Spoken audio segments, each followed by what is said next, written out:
Hello, I'm Eagle Gardens 1 on Instagram, and this is WEedNerWorld 125 525.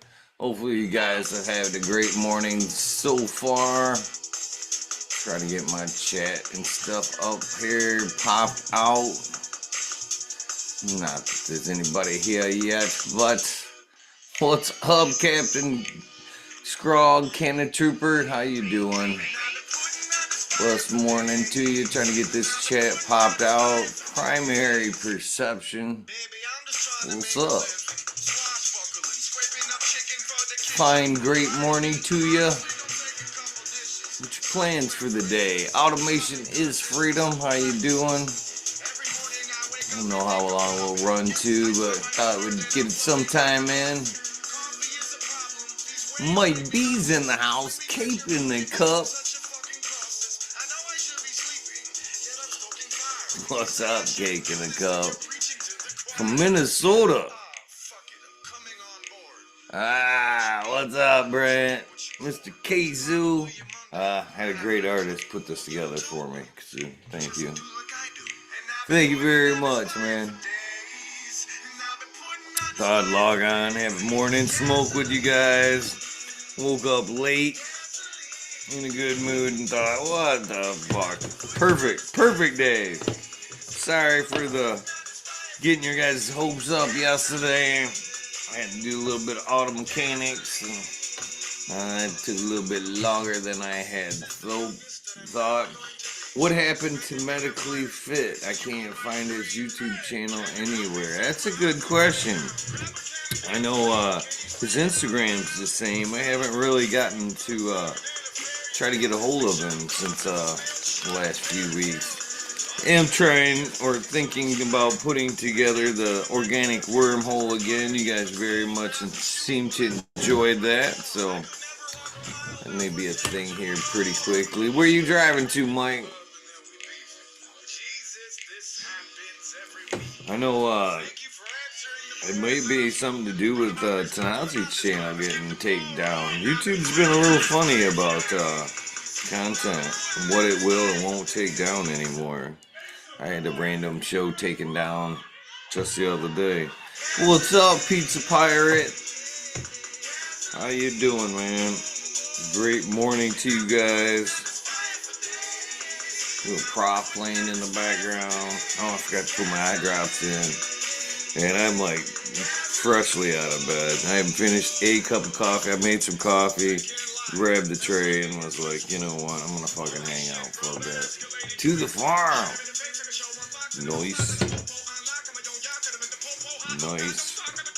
It's a beautiful day here in Michigan. Hoping to get some running in. A little bit of work on the Tahoe. Both vehicles were down this week simultaneously, but it's all good. I know how to wrench. It's a little cold. It was cold. Got the truck up and running yesterday. Do a little work on the Tahoe today. Special to the Ed. What up?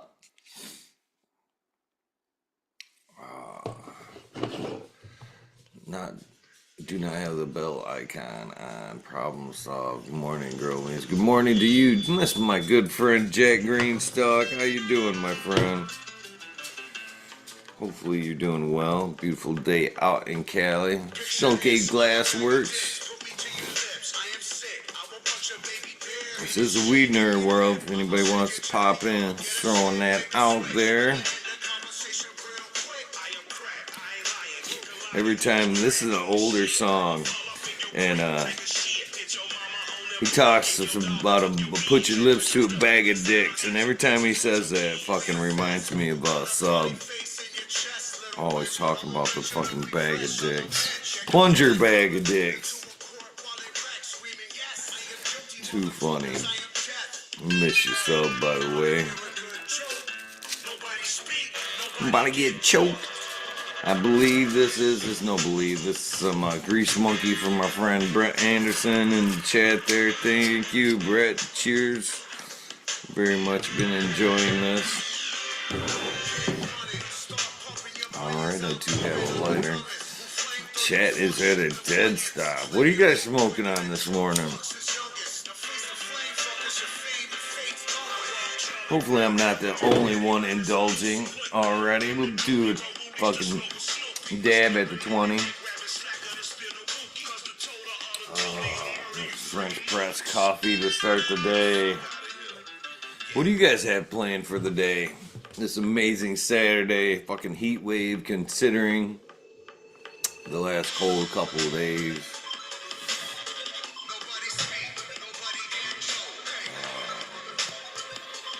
Man, I hope you get out there and do a little bit of running at some point. Gym, I don't think I'm gonna run out into the cold. Ancient soul grown. Cheers to you if I missed you.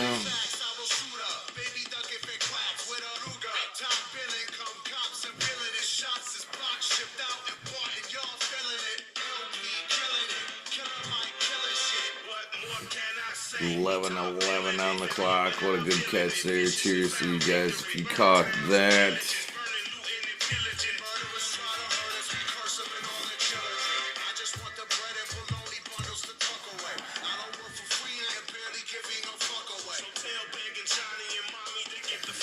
Played about some Phantoms on. Nice.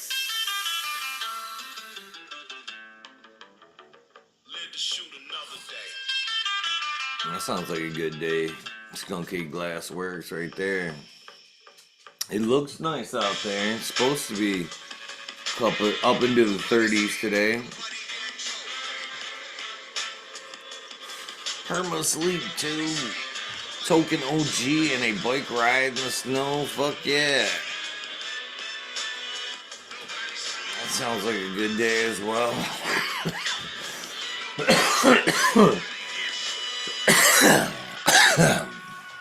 Mixing soil.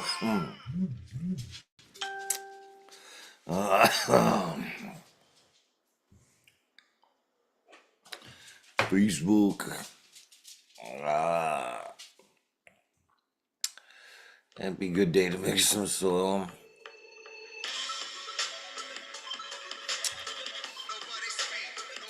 Nice, Mr. Spork's got the real good day.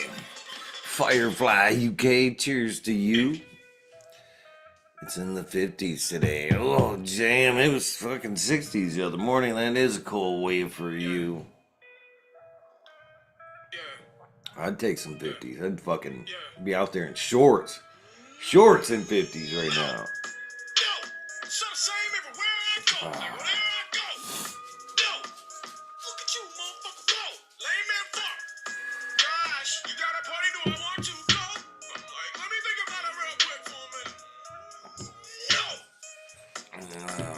Jack is most certainly a good dude. Clay STL, what's up?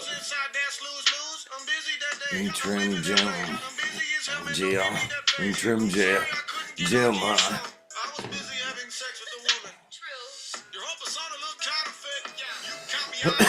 no shit. Sorry to hear that. At least you got a bottle back now, brother. Yeah. Trust me. You haven't seen me in a bit, but when the opportunity comes, you're gonna probably be sick of me. So, I guess enjoy the break. Canna Trooper popping in. No. Talk to Canna Trooper. What's going on? What's up, brother? Nah, shit. Just back in the house here. I thought of you the other day and smiled real big. I wanted you to know that. Oh yeah? Yeah. What happened? I was coming home from work and I was running up Saginaw Street there and I look over and well, there's Happy Harvesters. Yeah. And I'm like, no shit. I can't believe they're still open and I'm fucking glad they're still open. I need some shit. So I fucking went home and did my thing and ran back up there and grabbed some pots and shit. But they even told them, I'm like, man, I'm so proud that you guys have managed to stay open. Still got a brick and mortar grocery store around because it's been a while since I've seen one. Yeah. Is Lisa still the manager in there? Probably. Okay. Yeah, There's a. no, her husband and their buddy Mike, they own that place. It was still the same gentleman that was in there that I had been past. So, Was it the guy with the glasses? yep, yep, Yeah, yeah, I know Kyle. yeah.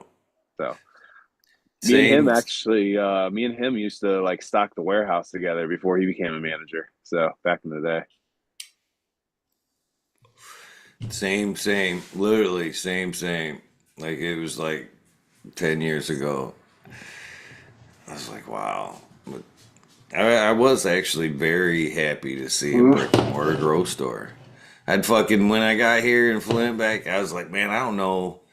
Uh, I'm gonna have to fucking. Where am I gonna get my glow supplies? I'm actually been so used to not being able to get shit.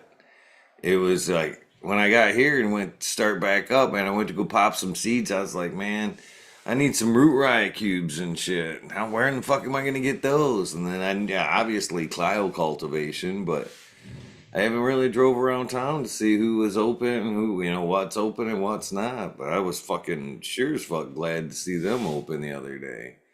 Needed some girls needed an up pot, and they were there. So hell yeah. You're muted, brother. Sorry, yeah, I forgot how to mute. I was like, yeah, man, they got it's really hard to find a brick and mortar place because so many online stores, even Amazon, just undercut the in-store prices. So, and then just keeping like everything in stock that everybody wants, that's a challenge by itself because everybody's different. Yeah, all the hype nudes, and you know what I mean. So what happens? Do they get obviously they get stuck? They follow the hype train, and then tomorrow a new product comes out. They're stuck with inventory, right? So Oh yeah, no, we had lights at my last hydroponic shop that I was working at. People were still buying them. People were still buying them, but the lights, the LED lights, they were like some of like the first ones to come out on like the market and stuff. And people were like, "Oh, I want to get that one." And the problem with owning a brick and mortar grow store is if you don't get everybody on the same message, you won't make money because everybody's on their own thing. And you're going to try to buy advanced nutrients. You're going to try to, what is it? Botanicare. You're going to try to get Floraflex. You're going to try to get everything, like have it all on the shelf so that you can hit all your customers. The thing to do in those situations is to focus on one and have a setup in the store and show everybody how to do it, have classes. I mean, just coach everybody through it and get them on your process and make sure like it goes like that's why Athena is successful as a nutrient company because they were getting everybody on their train and they were giving classes, they were giving out free stuff. Like you think like the free stuff, but they had a simple lineup, and they didn't put more products on it until like later on. They had a very basic setup, so it was very cost efficient for the home grower and stuff too, as well as the commercial provider. I could see that better to even counsel newer growers coming Mm-hmm. in if everybody's doing the same thing. Much easier, I would think. I think that's actually part of Happy Harvester's success. Initially, what they were doing was because they were small and the community was much smaller back then. If you were a grower and they kind of like knew you or they knew a couple people that knew you and they could get some of your information, like as long as they had that, they would do a loan. They would front you the gear until your harvest and you pay and you get and you sell it off. So that way, once you get your money, you come back in, you get them going, and then they'd help you level up to the next step. And that's literally how they brought people up over at Happy Harvesters. That was their recipe for success.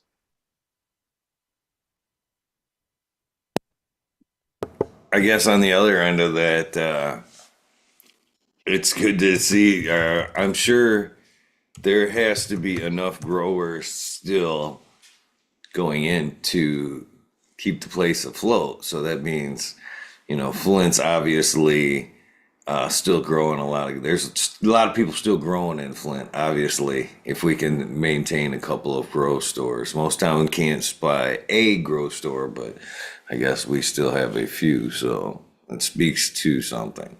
Oh yeah, absolutely. Like I'm down here in North Carolina and I was working for a company called Fifth Season Gardening. And before we sold it to the owners, I was the general manager of the Raleigh store. And like we had a Raleigh store, we had a Pittsburgh store, we had a Greensboro store, we had an Asheville store. We had 5 different locations within the company, and every week, every Monday morning, we'd have a meeting between all the managers and stuff. And if someone had like, hey, I had customers coming in asking about this, we had like a little network where we were like coaching each other on our knowledge. Like, hey, if they're coming in asking for that, this is what you tell them. This is how you sell them. And nobody in any of those stores understood hydroponic method or how to apply it to like a garden or anything. So you had this entire kind of, most of our cannabis growers down here are within hydroponics. A lot of people like are doing it in their basements and stuff. Some people try to do the organic thing, but then they get bugs in their basement. It's an infestation. They can't get rid of it and they fucking hate it. So getting everybody on like a more IPM friendly type of regiment was what we were doing here. But people just, they don't want to clean their systems, they don't want to do the due diligence, and they come into you and be like, you told me this would work, blah blah blah blah, it was working so great, and then it just stopped. I was like, so you got to your 3rd run and it started to mess up? Like, yeah. And I was like, because you're not fucking cleaning it. I could see that. Yeah, and that's usually most people's mistakes right there, is like their own just due diligence on, even just like if you've got a fabric pot and you're not going through every day on your fabric pots and making sure like your dead leaves aren't hooked onto them and stuff like that and getting it off, you're just asking for fucking pests. You are praying for it at that point. I agree. Some Yeah. people just think that once the system's up and running, that Yep. that maintenance isn't a thing. Yeah, It's and the since I most got my important thing, really. oh yeah, and since I got my information from this guy, all I am absconded from all liability. It's all on him now because he gave me the information. It's just like, no, that's your bag. It's your job to find out the problems and be the problem solver. Right. Sorry, that's just a personal gripe from being in the hydroponics for too long, or hydroponic store for too long. But yeah, then the other thing is, man, you just like, you have people go onto Google, and what Google will do when you ask it a question like, hey, what's the best gear? You either have people that pay to get their answers be the top answer, or you have the answer that has come up the most over the last 20 years. So the answer that comes to the top, look at the fucking day on which like that was the answer and stuff. Like, read the date that came out of the forum or where that information is coming from. Because if you read that, like, using deep water culture is the best thing to do, and this is what you should do, and this is why you should do it, and this is how you build it and stuff like that, make sure you're reading the date on that, because that could be dated from like 2005, and that's very bad and old information. Like, we all know recirculating deep water culture is better than deep water culture now at this point. Like, that's just one little add-on to that. And I mean, there's so much more better methods now out there than that too, in my opinion. I haven't, that hydroponics is the one system that I haven't tried over the years. I'm surprised. And, that was one of the first ones, the DWC.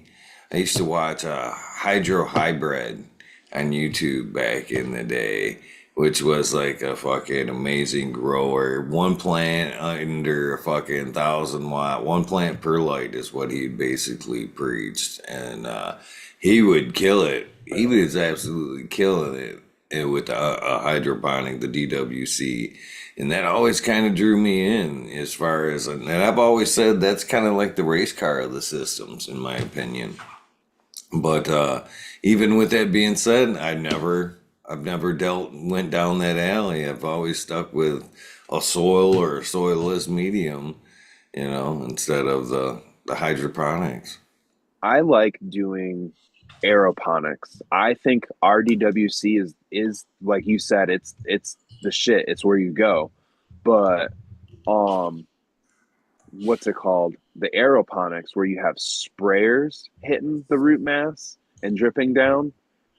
Basically, what will happen is that the root mass will get big enough, as we know, and it'll droop down and it will inherently just hang and sag down in the reservoir anyway. And if you just aerate the bottom of that reservoir with what's hanging in there and then spray the tops with like everything else, for me, that's been my biggest success in hydroponics outside of a soilless mixture.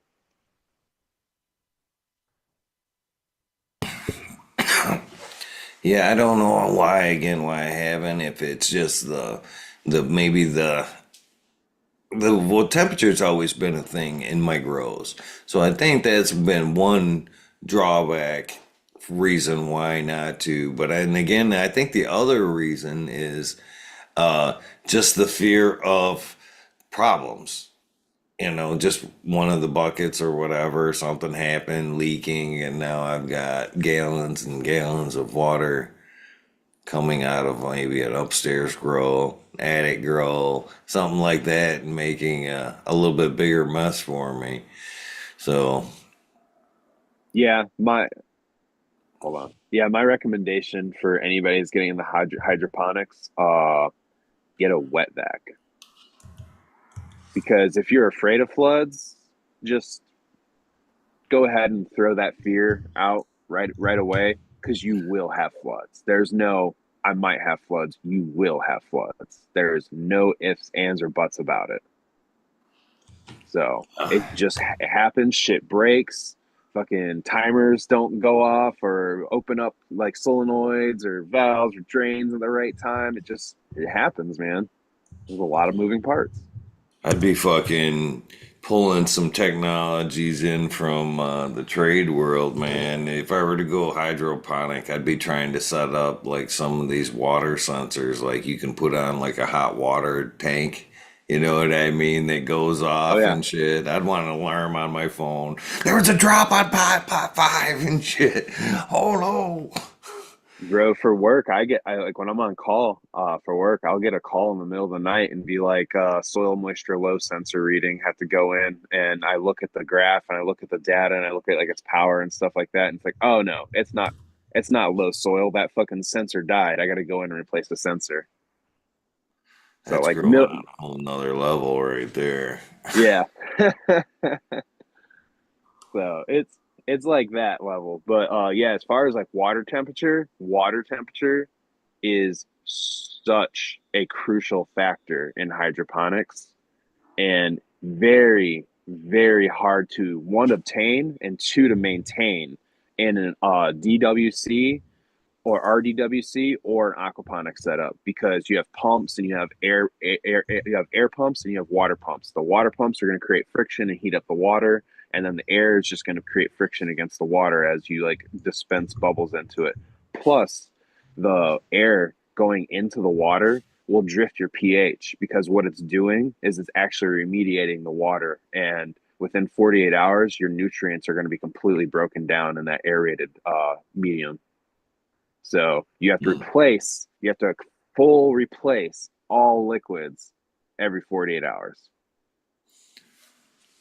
That's wild. Yeah. It'd be again. I mean, it's what the dedication of what you love and what you want to get out of it. I guess Oh, yeah. maybe that where the other drawback is because I was always trying to work for, which never worked. By the way, uh, a system to where I didn't have to be there all the time or be so dependent on me, which again never worked because even in soil or fucking cocoa that I was always there. Fucking there was no difference. I was always there. Yeah. Hydroponics is very unforgiving. There are no training wheels in hydroponics. So You mess up, you're not just gonna see it a little bit, you're gonna see a lot of it. Yeah, yeah. Yeah, soil has been very, I mean, out of everything I've tried, I've got to give soil the, respect that it's been 100% the most forgiving. In the last few years, my schedule, my shit's been fucking not as on point as I would like it to be. So there's been times where I haven't been able to get to the grow or the girls and fucking, you know what I mean? So Yeah. soil can skip a day of watering and be all right, to where cocoa, you're fucked. You stick, you skip a good day of time and some cocoa. Still a little bit more, forgiving, but With automated systems, I feel that a soilless kind of like pH Pro mix is like super training wheels, but then cocoa still kind of training wheels, and then rock wool is like the hardest, most unforgiving substrate that you could go to. again, that's another one I've never ventured down the road with either. So, cocoa is Man, always my favorite. I always considered cocoa like the my best. 50-50 medium. I was almost to hydroponics because I was watering so much, but not quite there. You know what I Yeah. mean? So So, I've seen something I've personally always wanted to try. I don't know if anybody in chat might have tried this, but doing cocoa core with a layer of sand on top. what's that? With what on top? A layer of sand. Oh, I don't know. We talked about sand for a while. What Now would be the using, yeah, benefit of a layer on just to keep the bugs down? keep the bugs away and everything like that. My only fear of it is that it's going to affect transpiration rates within the soil medium when it's drying back. That was the reason I went to cocoa. That was but the worry of bugs, period. You know what I mean? Worked me away from soil. And then that fucking I was even getting them from, I was there, some place on I'm it's gone, so I guess I could talk a little smack about them. They were fucking right there on Linden Road in Pasadena. There's a grocery store there. And I was Okay. grabbing my Pro Mix from them. They had a good deal on it and fucking but I started getting fucking fungus gnats in that. And they're like, yeah, there's still enough organic material, it's still gonna draw them in. So I went to straight up cocoa. I was everything I could do to try to get away from the bugs in the bag. And even looking back, I kind of wonder, because we are in a fucking large scale company world and it's gonna be like fucking the big three. Can they contaminate our fucking ingredients? You know what I mean? The things we use just to discourage growers or, take out that market. Actually, what it is your local hydroponic store and the distributor they get it from are your culprits for picking those up. Because what they do is they'll go to the company, the distributor will go to the company they buy it from before they even sell it to them, or if it's the actual company that's making it before they distributed it out, if they're their own distributor, they will store soil for up to 5 years. Damn. What So, they like, do is they go around how and they available? What's spray it. left in the bag after 5 years? You know what I mean? Is your bag have your nutrients broke down and are gone in 5 years, or all locked up in the bag at that point? What's going on in the bag after 5 years? And you see why people are like, "Oh man, I've been getting ocean forest forever," and then I get this one bag and it's fucking like, "Oh my god, it doesn't have the same punch as the other ones do." It's because what you just said has been sitting around a long time and it ate itself to death. There's no nutrient value left in it. And then you've got like even soilless mixtures, but they're sitting next to these organic ones, and you've got them on wooden pallets outside or in awnings that have no walls, exposed to the elements for up to years at a time. and Fuck, just and the there sun beating on that bag, you would think would be fucking terrible. The sun does terrible things. Condensation inside that bag. go to Grow Green, Michigan, and drive around their property and tell me how much of their soil is sitting outside. Yeah. Cheers, Carlton. How you doing, brother? Cheers, Eagle. Cheers, Canna Trooper. I'm doing well. How you guys doing? Doing well. Cheers. Pretty good. Good, Sitting good. here getting high. Nice. All right. I'm just getting up. I had a early morning, late night last night, and we got an amateur radio weekend this weekend. But I had to drop in and throw my 2 cents in. I'm with Canna Trooper on most of what he said about hydro stuff. Uh, you know, incredibly, it's a complex set of things to balance, right? And then that's excluding any of the technical or electrical or mechanical stuff that besides that, right?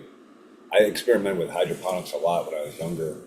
I loved it. It was fun to play with, but very unreliable. And he's absolutely 100% right. You will have floods. There is no avoiding it. You will have floods.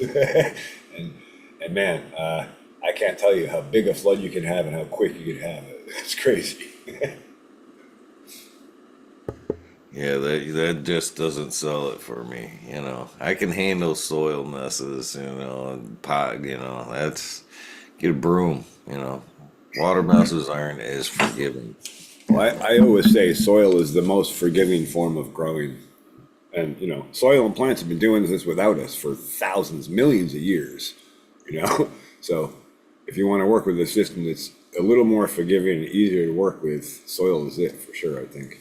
But hydroponics, I mean, I've seen people grow some incredible freaking weed in hydroponics. I've seen some cool shit done and some incredible yields.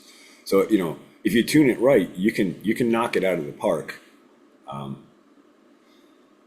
Yeah, I don't think the yield is always there with hydroponics, but the quality is off the fucking charts. If you hit it right and you do some like little inoculations of like, so if you want to, you can get a syringe that has like no real like needle, kind of like a blunted needle, and you can just put organic kind of teas right into the root mass right there and water it, just like do little micro injections like every couple days and stuff like that. Just go into your substrate. That way it's like it's getting that organic taste in there too. So you're not fully synthetic. Yeah, I'll tell you, when I was playing with hydro, I wish I had known more about organic teas and microbiology and that kind of stuff. Man, it would have been a really cool thing to add to it.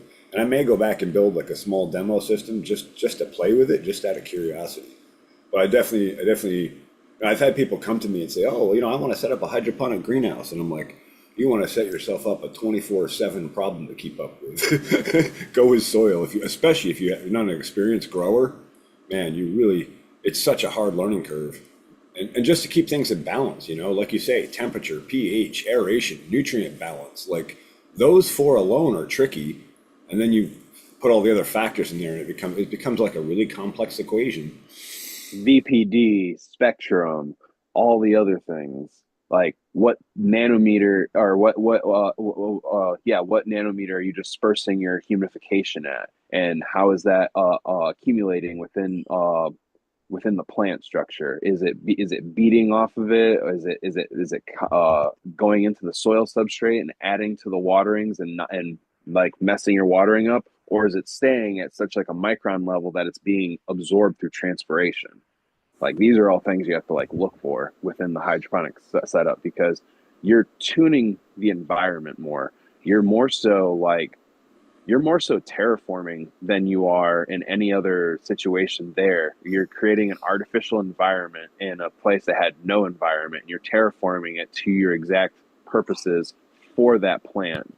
Yeah. So it's a lot. It's a lot. I mean, the beauty is you have full control. The crux of it is you have full control. It's on you, right? Like, Yep, 100%. The second something goes wrong in hydroponics, it's always your fault. Well, I can handle that. Yeah. I can handle point the finger at me. But as I'm sitting here listening to you guys, and we've had this conversation many times, which one's easier? You know, soil's a little bit harder to fucking evaluate, what's going on, what exactly the problem is, and your recovery isn't as quick. So soil can be a little bit tougher like that. And when we talk about hydroponics, to somebody like me, numbers, I love numbers. You know what I mean? Everything I cut, I have a memory what fucking shit should be, like angles, you know what I mean? If I'm cutting gables, I should be able to be 3 pieces ahead, you know what I mean, on what that piece should be, because it's just simple numbers, fucking 4 inches per foot, you know what I mean? It just keeps adding, whatever. But hydroponics is the same, you know what I mean? pH should be this. You're adding this. This is what your value should be. Your ppms and your sauce. Fucking, it's all numbers, and it seems like it should be easier, but it doesn't. That's not necessarily seemingly the case. So, which is your guys' favorite? Which is I I hold on. or which That would let's ask this. So, with that being said, which would you recommend to a beginner? You I tell would them recommend soil. doing hydroponics first because hydroponics can be easier in the first early phases, especially with like a drip irrigation system, because that's like it's the best, but it's also the easiest. And basically you can just set things up on a timer. I mean, if you're looking to go and be the best and everything like that, that's different. If you're looking to just like get something, do it, and just kind of have a hobby and explore it a little bit, hydroponics 100%. Because like you were saying, understanding the soil, there's a science to that. There's a lot of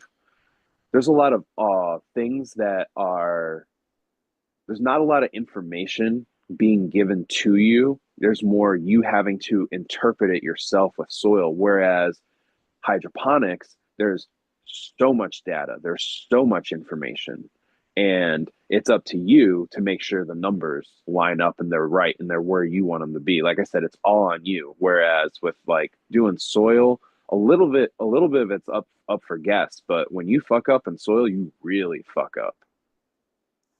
So it's just soil is going to be a little more scientifically complex, and hydroponics is just going to be kind of, I don't know, a numbers game.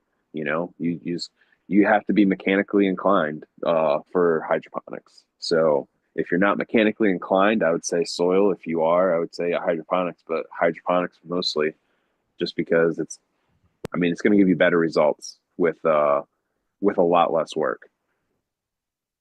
Yeah, I would say that's a good beginner's approach because you'll understand the basics of the values of water quality, pH, like all those pieces still apply in soil, but in a very different way, right? And soil microbiology regulates a lot of those pieces for you. So you kind of have to learn to read the soil biology, the plant, the environment. It's a more complex equation to understand. So yeah, like a flooded drip system, or something simple like that for hydroponics is probably a good place to start because it'll teach you a lot about the basics of growing. But again, even with that, like all it takes is a pump failure while you're away for the weekend or at work for a day, and you come back and the lights are on. You've been gone for 12 hours. They've had no water. Everything's wilty. They've taken a lot of stress before you get a new pump in there, assuming you have a spare in stock. And yeah, it's a lot of complex equations, but yeah, I agree with Canada. It is a good place to start because it's a great way to learn some basic stuff and have a handle on what the data values should be, right? Before you Yeah, like I said, it's actually giving you information, whereas soil, it's not. It's for interpretation. So like the beginner setup, like you're gonna have information and like kind of numbers to go by. Whereas you're not gonna have that with soil. You're gonna be like, what do I do? You know? yeah. But go ahead. I was just saying, yep. Yeah, so what's your favorite method? Fine. Me, Coco. Yeah, like what do you like? Like, do you like cannabis grown out of soil grown, or do you like it hydroponically better? I like soil outdoor by far. Okay. Me myself, I don't. Yeah, it doesn't matter to me. I'm not biased by any either way. I appreciate the flavor claim from the soil, but I've grown fucking in cocoa and other mediums where I'm supplying artificial nutrients to the plant and crushed it. You know what I mean? It had plants side by side with terpene profiles that just stood out.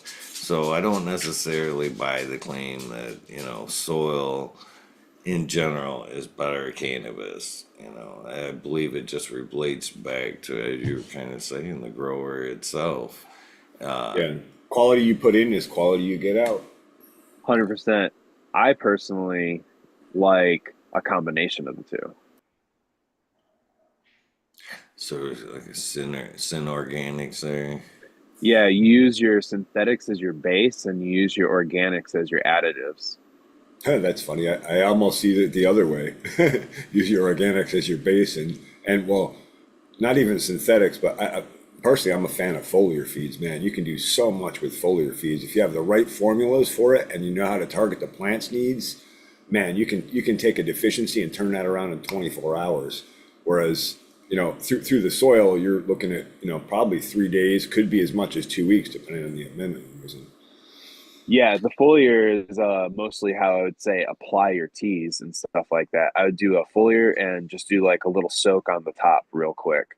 But with the organics going in onto your top layer, that could attract bugs. So you really have to have your IPM like on point, especially in like a hydroponic setup. Well said.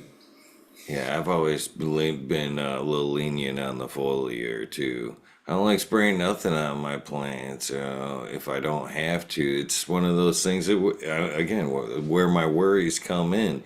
I'm spraying 9 times out of 10 some kind of organic matter on the plant, moisture. Then I'm gonna have points put it in darkness.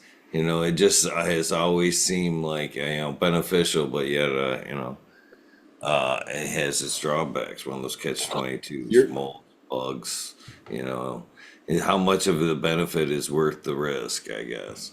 your points are very valid, and I will say there's only one company's products that I use for foliar feeds, and I've tried other companies, and I've had all sorts of issues with them, and that's that Advancing Eco Agriculture, and they're regenerative farming nutrients primarily, but they do support some canna growers. But man, their formulas are scientifically deeply researched, well formulated, and if you use them targeted how they instruct you to use them correctly, they're very powerful tools. But man, you really got to have a lot of background understanding of what you're doing to use those effectively and not screw it up. So I hear what you're saying on all of that. I'm gonna put that with the diligence of the grower. You know what I mean? If that grower's gonna be there and rolling around expecting all the plants and everything, and maybe, but if you're that grower that just gonna, a 4x8 tent, let's say, where things don't move a whole lot, or you can't get beyond the backside of that plant, that's where I'm talking about. Maybe room versus tent. You know what I mean? Yeah, that's a huge factor here that we're not, where it's kind of like the elephant in the room, right? Like the size of the grow area you're in and in the environment you're in makes a huge difference. There's a huge difference in performance between my 10x10 lab and my 4x4 lab. The 4x4, I struggle to keep things like happy and balanced in there. It's just such a small space to keep humidity and airflow and light where you want it is much trickier, I find. Like that 10x10 is like, there's 3 different lights in there. I can adjust the intensity and airflow. I got multiple fans. Things are more uniform. It's more like a real environment. Whereas in that small tent, it's hard to get airflow to be even uniform and to regulate everything nicely, smoothly. It's fucking well. I love the tents and all that, but it's hard. Even I'd try 4 plants per 4x4 was generally the recipe, and those plants would be on casters. So I'd be able to reach in, spin the plant, defoliate, whatever I have to do, spin. But again, if I'm now trying to foliar spray or whatever, there's, matter that could still, as I spin, get build up on the walls and whatnot. And I'm only usually getting in there and wiping out the walls down in between runs. You know what I mean? I got away from at one point. I ran like the whack-a-mole system is what I called it. You know, one in, one out, one in, one out. You know what I mean? Trying to keep that room as going and keep the rooms as clean as possible, but you know, keeping the engine running as hard and as fast as I could. But you know, cleanliness is always a factor when you're playing the whack-a-mole. You know, it's easier. I found in the end, it was just easier for me to have multiple tents. So this one was, you know, I was harvesting this one, that one would be next month. So I had ample time to harvest, clean this tent, and reload, and then still have my whack-a-mole like harvest next month. You know, my perpetual harvest still going, but still be able to clean, have the cleansiness. You know, because that is super important as we were talking about. You know, yeah. So tents and all that are great, but it can be, you know, as far as foliar spray and shit like that, you're very limited. You know, I'd feel a lot better.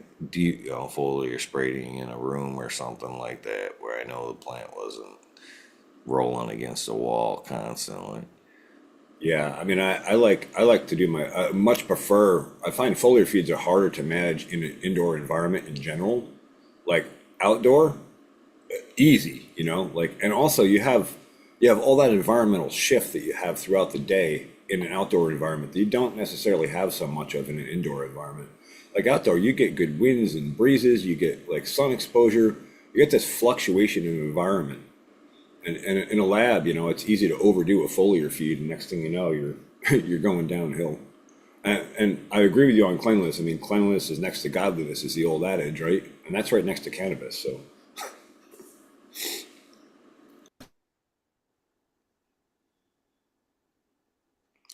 So, Kana, you were talking about the soil sensors earlier. Have, how much can you? What is it that's growing in that soil? Can I ask that? Corn and soybeans mostly. That's not, you know, there's no shame in that game. So, No. are you guys noticing, you know, like a higher nutrition density when you guys are on top of the soil? I mean, what's the positives to, you know, monitoring that high just to figure out what's going on, or are you guys trying to figure out? Basically, what you're trying to do when you have like a soil moisture sensor in the media and you have a drip irrigation system, basically a drain away system. Um, what you're trying to do is you're trying to do something called crop steering, and you can drive the performance of it depending on the moisture content of the soil and the water potential within the soil. And basically, it's just drybacks. If if you're just trying to get it to like 30%, let it dry back, and then once it gets down to like a certain like whatever your percentage threshold is, then it bounces it back up to 30% by initiating a watering, and then it stops that watering once it hits that 30%. That's what the soil moisture sensor will do for you. How far away from are we from all out AI soil sensoring to where like the microbes are low, you know, by it's gonna be just trying to dictate the whole thing for the recipe for that plant. I mean, they already have AI running some gardens. So, but the thing is that like AI is just going to, you're going to need a lot more sensors if you're going to have AI. You're going to need to have like infrared FLIR cameras. You're to help measure like the surface leaf temperature and stuff like that. You need to have LiDAR sensors to help like map the plant so that you can understand like if it needs to be defoliated or not and stuff like that. And then even further on, like when I was doing ROVs, which are remote operated vehicles, like I've got a license to do like that, like international license and pilot's license for it. We have arms on those things called manipulators. What I'm waiting for is manipulators to be readily and tactful enough to be able to defoliate plants for you. So you have like arms that will come up to each plant and just go around, defoliate it, and then go on to the next. So like when you have leaf strip days and stuff.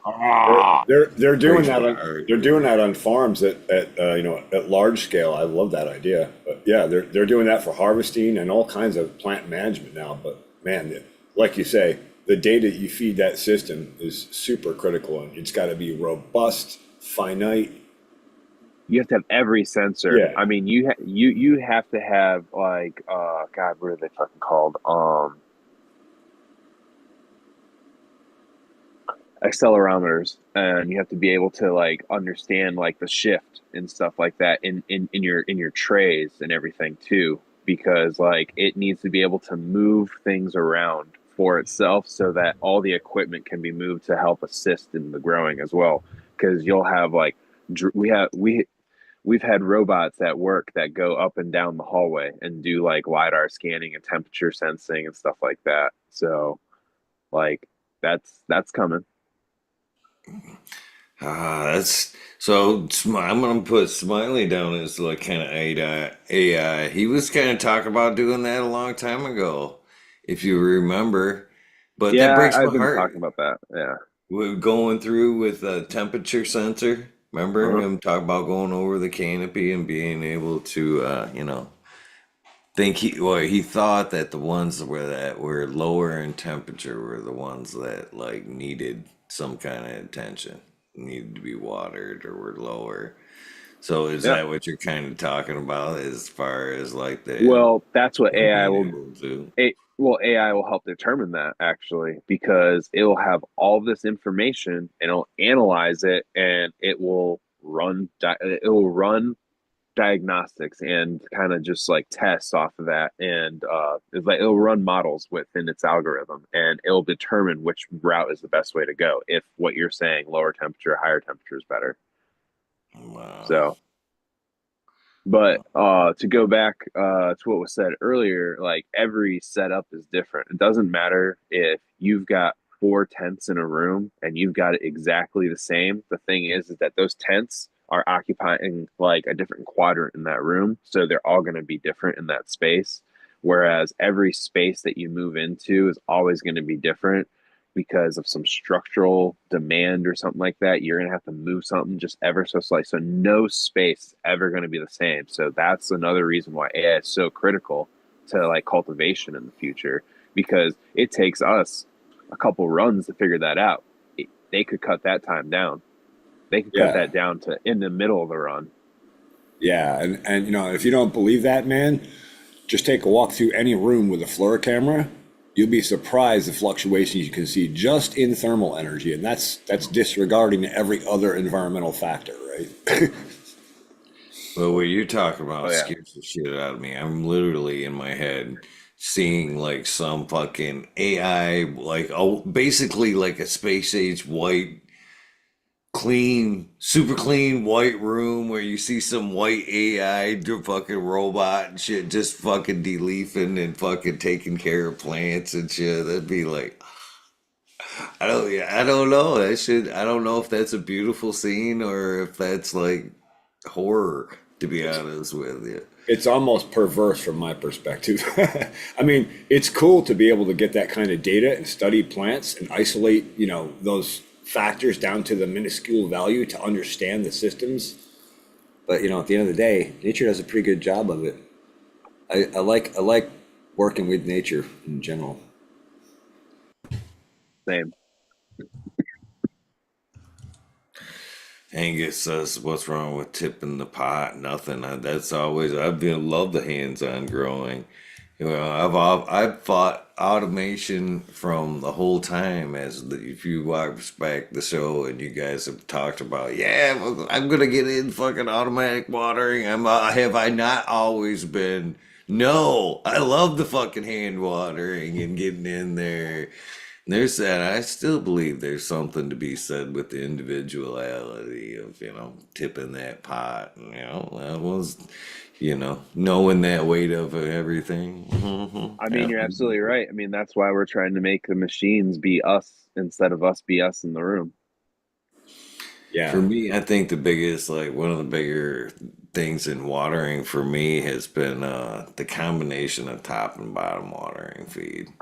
I've went back and forth. At one point, Mr. Type, rest his soul, miss you, brother, talked about bottom feeding, getting the shoes wet, basically, and it was great. But and I still think it's a great way to dictate what we were talking about earlier.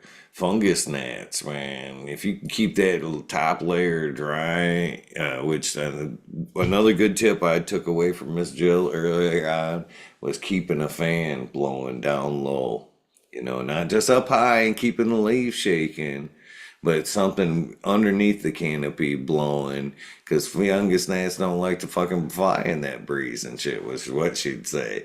It's a fucking, it's a volatile place for them to be. They don't like it, so, and keeping the layer, it helped keep that top layer dry. So if you're bottom feeding, you can still give the plant what it needs, and it gives less chance of fungus gnats up top. But the combination of the two, giving her a couple of fucking filling that tray up, letting her drink it down, filling it up and letting her drink that one down, and then maybe giving, what you were going to give it, maybe say if that plant's getting a gallon, you give it that final third up top just to push.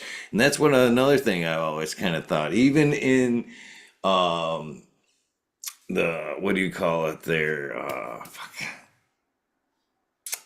fucking stoned, the fucking the pots where you feed, they have the tank under the bottom there, Smiley was running them. The DWC or No, no, no. Anyways, I know what you mean, the pot with the reservoir underneath. yeah, fucking stoned.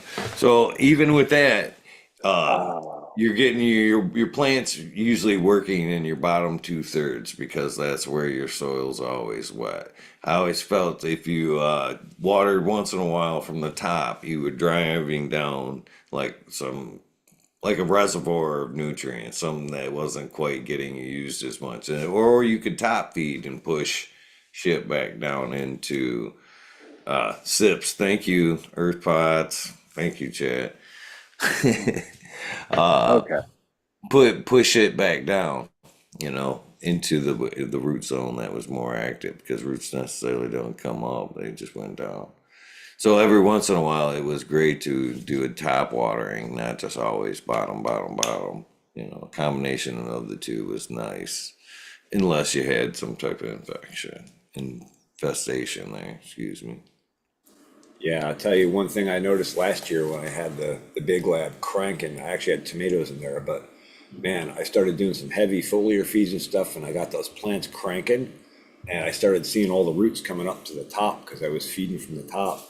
I literally had like networks of white root tips coming up, and I had to keep adding mulch on top because they were getting up and like drying the tips of the roots out. Yeah, I hear you with that. Hey, you said you were growing soybeans and corn, can Trooper? Is that in DWC or in some sort of hydroponic? That's just a micro drip. Okay, very cool. Are you testing any of the yields or? I'm not testing them. The scientists are testing them. I work for like a big bioagriculture firm. So Very cool, man. Very cool. yeah, if you go on my Instagram, you can see some of like the grow rooms and stuff that I work in. Okay, I think I have seen some of those. I'll have to check it out again. Awesome. Yeah, it's what's it called? I mean, the only thing I really do is like kind of just go on the computer and put in the requests for what the scientists put in, and then like we go through and well, someone else does requests, and I go through and make sure that like all the cross contamination procedures are being followed in the insectary, because like I work like in a place where we grow bugs in there, or the scientists grow bugs in there, and I have to make sure like until they're ready, they don't get to the plants. That is So freaking cool, man. That's a cool experience. I like it. It's definitely something to put on the resume for sure. Yeah, Yeah, that's but awesome. but yeah, no, there's ways to even take it further than that, you know. So I mean, you always got to keep your ear to the ground for the next opportunity. For sure. For sure. I agree with that 100%.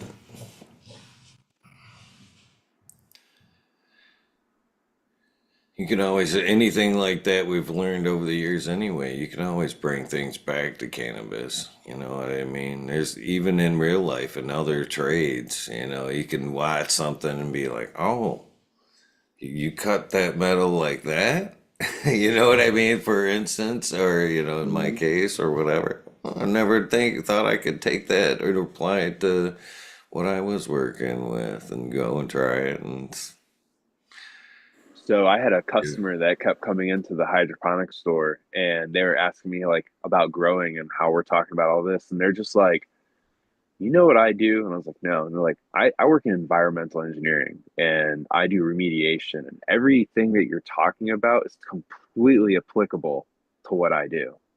The gathering of the information and taking the pH and like what is it, TDS, and like getting the like all the different like measurements in. Sorry, I'm stoned now.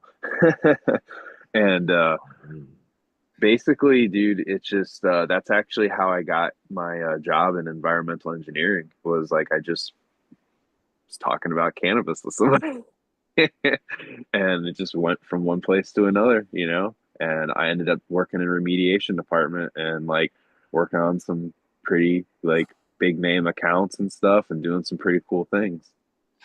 I'll tell you another shout out to Johnny Caniseed, a blending of, you know, taking something from another agricultural means and bringing it back to cannabis was the Sandtech for cloning.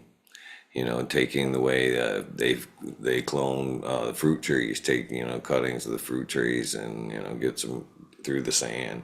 So bringing that back home to cannabis was again, you can always bring, you know, take something from somewhere else and bring that, apply it to something else. And Sandtech was, you know, that was nice. Have you ever tried the Sandtech as far as taking clones? Either of you? Not like directly in the sand, but like I've used like sand mixtures, like sandier mixtures for like water and or moisture retention. I tried sand this spring actually for fig cuttings because I was having some issues with other methods, and man, it worked great. But I will say that sand is freaking heavy, man. Like it makes it very difficult. From like if you have like a little tray of cuttings, you know that thing's like 50 pounds, whereas a tray of cuttings in like a Pro Mix or any other medium is like, you know, maybe 10 pounds. Like, yeah, I found the weight was overwhelming. But yeah, I did have excellent results. I think I did 23 cuttings total, and 22 out of 23 survived and thrived. So definitely had some value. I did use some foliar feeds and stuff to help, you know, assist that rooting and propagation process. But yeah, sand was a nice medium. Didn't see any fungus gnat issues. None of those other issues that we can sometimes see in like, you know, soilless mixes or soil mixes or any of that kind of stuff. So I do like it from that perspective, but very heavy. I wish I could find a sand that was lighter. There probably is something, but it's probably expensive. So they would probably be a good way to even maybe take your cuttings for, say, a hydroponic method or DWC to where you could just, because you didn't necessarily take the sand with the cutting, you kind of like just kind of gently pulled them out of the sand once they rooted, you know, because the sand was pretty much reusable part of it. You Oh, know, that was one of the beauties of it. Yeah, that, you know, you could pull the cutting right out of this. You can just go through with your fingers and pull the cutting out. Oh, that looks rooted. Okay, let's go. You know, and if it wasn't ready, you just kind of tuck it back in, make sure the stand was moist enough. Come back a week later. Oh, now they're ready to go. Good. Yeah, it was a really nice way to manage that kind of stuff. I'm still on the fence right now, which way, even though I don't need the clones and I'm still pushing on pretty heavy with the seeds. I've got a fucking, I don't know, too many probably to talk about seeds going right now. But as I was talking about the other day, and you prune them plants back, man, it's hard to just throw the fuckers on the floor. You know what I mean? It's coming Same out, problem weather's here, getting dude. nice. Somebody will take something if I don't want to run it, right? I don't know. Dude, I was doing some pruning in the lab the other night, and like same thing. I was like these beautiful cuttings, and I'm like, I feel horrible throwing these out. I feel like I should be rooting them, but I'm like, I just don't need any more cuttings right now. But like, I immediately thought back to our conversation about it because I was like, well, here we are. This is my reinforcement that like I don't need them. I might as well get rid of them because they're just gonna crowd my space later. Yeah, I don't know. So I have been, thinking about, how do I want to start doing the clone things again? Because it has to, you pretty much, even though you have a method that's tried and true, in my head, I've done this, started over so many times. You have to just design the room for the room, necessarily the oxycloner might not necessarily be the jam for that room. I might just be better off taking some cuttings and dipping them in some fucking rooting gel and using the root riot cubes, upside down pyramids. It's been pretty tried and true. I don't necessarily like the peat pucks, so I'm trying to necessarily come up the best which way I want to, because I don't want to necessarily, I'm not ready to spread out of that room yet, basically. I'm trying to do a smaller version of what I had in the other grow, is, try to do a couple tents and run multiple phases, so I can, the 24-hour veg has always been tried and true. So I'm pretty trying to at least have, at this point, trying to have some babies or something that with a light that's either being powered by one of the open tents, which is, a decent way to keep a veg too. You can keep some stuff under a low wattage bulb and just between the tents coming on and off, from them lights, be able to keep some shit without having to add an extra light. Yeah, but so I'm trying. That's what I'm shooting for. Is trying to have at least somewhat of an out in the open veg clones, cup moms, and then have two different flowers. Try to have that perpetual. Get back to somewhat of a perpetual, but on a smaller scale. So. Space counts, heat will be a thing. I don't want to bring too much extra heat, but, so I'm trying to decide if I want to do just like a clone dome or set up the oxycloner, which would be my next, best. I've had great luck with that. So, but I don't even know if I need them. That's the other thing I'm trying to say here. I don't even need them. Basically, I just needed a place for the veg. I don't necessarily need a clone area. So I don't know. I mean, it's possible you could combine those two areas and like make a sub area for cloning, but that could be tricky. At one point, I was there to almost try to double decker a fucking one of these 4x4s. Put a table in there with a small light under there, so I could have like a small veg area, and then have one up top. That's actually, I was gonna say, I usually recommend to people, like, for your veg space, you should have a shelf in there, and on the bottom shelf, like, have your cloner and everything. Like, if you're gonna have Yeah. like a cloning machine that has a reservoir or something on that, have that on your bottom shelf. Have the little LED strips above that thing. That way, no heat from lights come up onto the reservoir on underneath it. It's lower to the ground, so it's going to get the coolest temperature in the for the water to stay cold in that cloner. And also, if there's any leaks, it goes on the floor and doesn't drip on any plants or any power. And then you just have 2 to 3 shelves above that of the next 2 to 3 phases, and then you have the floor open, or you have another bigger shelf like you're saying with it's a double decker, and then you just have everything staggered, and it all feeds your flower room. Yeah, that's spot on advice. That keeping the cloning down low, where the light is lower, you're helping keep the plants in more of a cloning environment. You're keeping them cooler. Yeah, that's spot on. That's That's where I've had I the do most agree success. with that. In this environment right now, these fucking floors are fucking freezing. I wouldn't want shit on these floors right now. My cloning, if I were to put some clones in the first 2 feet of this, you know what I mean? In any of these rooms, I believe they would suffer. I think the only reason those plants are doing as well as they are is because they're in a tent in a smaller, warmer area. But these floors in this house, I have the whole time I've been here, I've literally walked around this house and looking for the air, an end where it's blowing under the house or something. But all solid floors here, and man, I That's don't. you can get like a fabric mat that's got like conductivity coil in it and stuff that'll heat it up, and you can just heat it, like you can attach it to a plug, or you can attach it to a little like some sort of potentiometer that regulates the temperature of it, and it's super cheap. You can buy a huge ass blanket on Amazon for like $60. Right on. Yeah, that's one thing, and another is like, don't forget you have simple tools like thermometers. Put a thermometer on the floor, see what the floor temp is, and then Oh. take a bin with water in it just to simulate it, right? Right. And try moving like say 2 inches buffered off the floor, 4, 6, 8, 12. Figure out where that sweet zone is, and use that data to drive your design. As I think about it, man, I haven't even used it in forever. This is one of those like unnecessary, in my opinion, things the grocery stores with. The seed mat. I still have a seed mat out there in my box of shit. You guys know what I'm talking about? It's just like a fucking heating pad. Yeah, Basically. get that puppy out. I have one too. That my boy. I have like a little one, and I use it for keeping my shaving cream warm when I go to shave my head.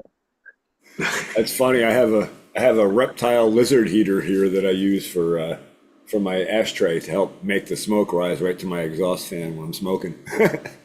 Nice. Oh man, yeah. Hell yeah. It's funny, like the little things you find purposes for all these things for.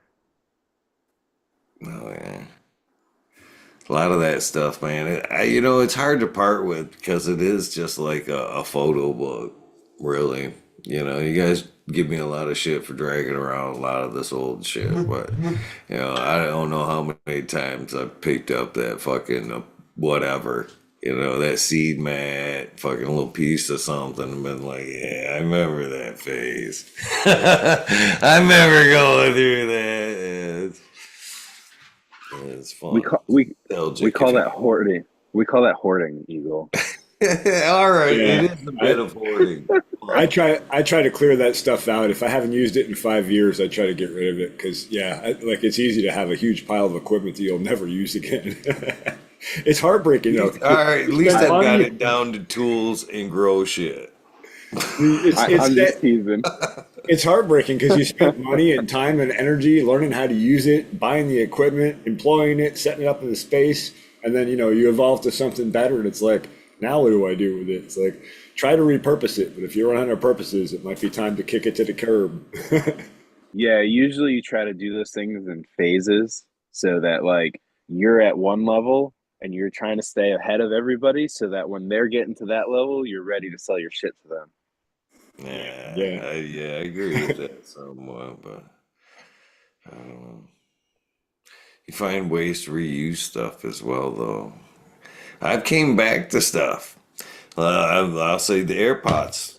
It's one thing right there. The old plastic that had the cones in and out, and they with the claims basically like a 3.5 with the air equivalent to a 7-gallon stuff. I've grown some great plants in those AirPods, and I've went back to the AirPods a few times, nursery pots, air pots, and stuff like that, and so sometimes you do go back. Mm-hmm.